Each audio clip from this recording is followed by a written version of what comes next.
Is that okay?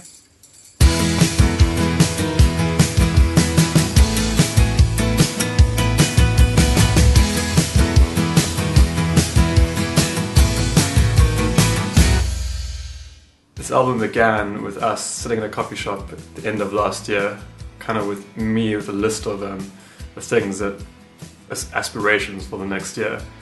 Quite big things on that list, and one of them was, hey, let's record an album. Yeah, I really didn't think that was going to happen, because at the time it seemed like just an idea that Simon had just said, and pipe dream wasn't going to happen. And next thing I knew, we were sitting there in the studio recording our album, which was nice.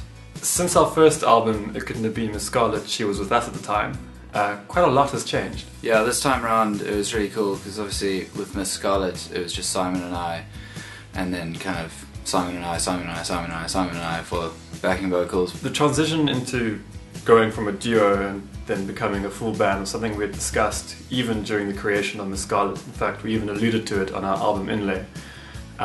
So when we eventually did decide to go from a duo to a full band, which was about a year and a half ago, we kind of knew the people we wanted to get involved, and there actually happened to be people that were involved in the creation of Miss Scarlet. To get Rich Graham in on bass, who was the original Skyrocket on Miss Scarlet, and Tim Price on drums, did all the design and the inlays for the cover for Miss Scarlet, and Tim Smith was doing the sound actually at the Miss Scarlet CD launch, so to keep it all in the family like that it's been really cool. Not only was this going to be our first full band album, but it was going to be our first professionally recorded album. We thought the last kind of stuff we've done has been recorded in my bedroom, so probably about time we upped our game. To help us kind of do this in a professional studio with a professional engineer and mixing guy and everyone, we got along Matt Allison. I've always enjoyed the Brothers Streep from when they were still their old name, which for copyright reasons I may not mention. But basically I really enjoyed them from the get-go when it was still Simon and Dill, and I've always wanted to make a record with the Streeps, and it just seemed like the right time. I do have no idea what I'm doing. This is fairly random. It's the first record I've ever made, and yeah, well, I think we'll just throw it to the wind. If something blows up, well, you know, you guys got insurance, right? It was an interesting record to make because of time constraints, budgets and everything else.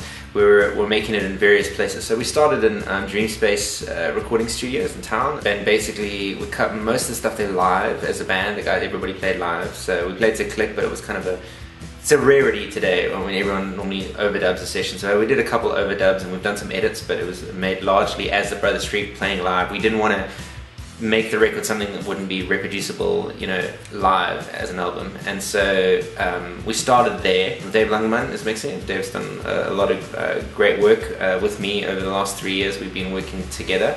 Matt Duminy as well is doing the edits for us, and then Tim Langford will be mastering the record. I believe that in order to make a record, it's best that we have a team of guys that each bring their own ears and their own feel to a project, and I've been working this way with that team of guys for over 3 years now. It's safer to jump on a spring-free trampoline.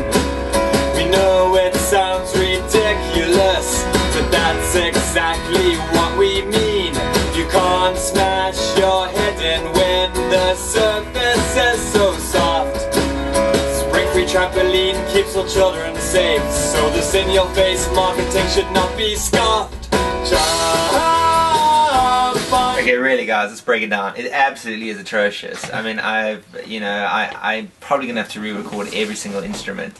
You know, I think a cat can sing more in tune than Simon, but you know, outside of that, I think we should be fine. Obviously, things have been a little more disciplined this time around, doing a professional recording versus recording in Simon's bedroom. We're holding up a pair of boxes instead of a pop shield at times in front of the mic. I think there were times when we thought we'd get away with just piling around, being a bunch of idiots, and then Matt would kind of whip us in shape.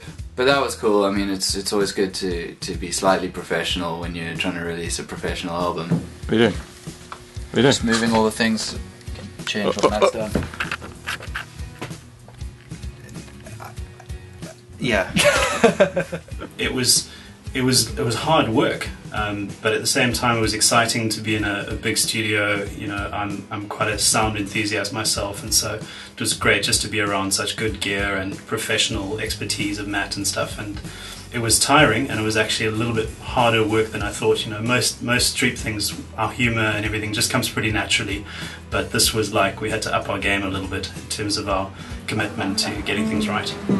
Yeah, so bottom one. So need tuning, I'm trying. Just give me a second. Right, just right. One more.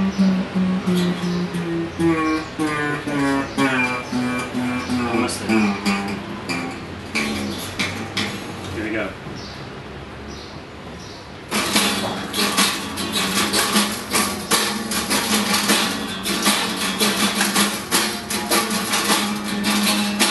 Still working stuff out chord-wise, but it's sounding pretty good. Having two Tims in the band, it's kind of cool because when somebody says, wow, that thing that Tim played was really good, you know, I could take that to mean it was me. And if it's that thing that Tim played was really bad, then I just always assume it's the drummer. So, you know, it works out pretty well. Timmy, did you bring your brushes? No, I didn't, but I'm actually fortunate that the studio provided their own brushes. These are special brushes, they're B brushes, if you can read that. 38mm. That's it's actually mostly used in jazz. Yeah, that's a very jazzy brush sound. Jazz. The big difference between this album and the last one is that I actually got to play on this album, which was awesome. The previous one I was only allowed to design the cover. The last album had no drums at all. So that was a big difference for me. Yeah, we had a lot of fun with it. I got to use my brand new Mapex kit, which just sounded super sexy. It was the first time it had actually ever been played, so everything was brand new and silky smooth. It was very nice.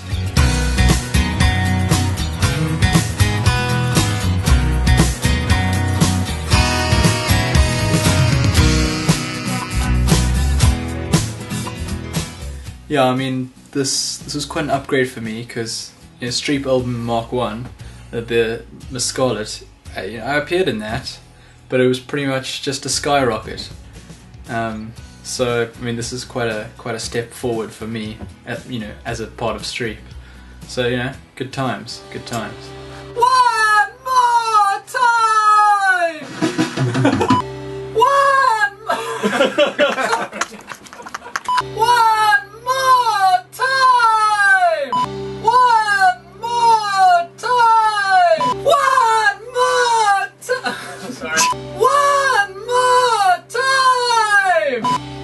One more time! How did you feel about your one more time?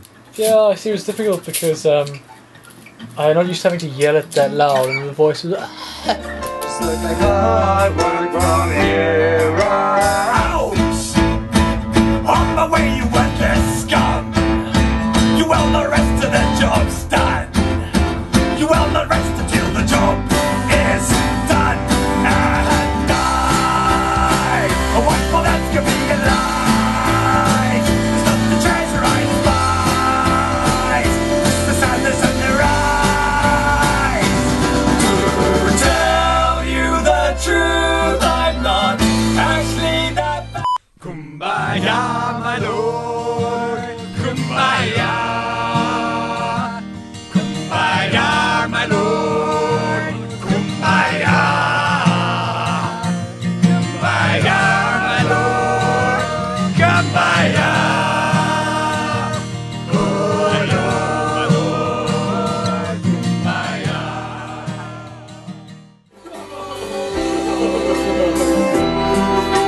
What? What is that singing? Just shut up! No! Anything else you want to say?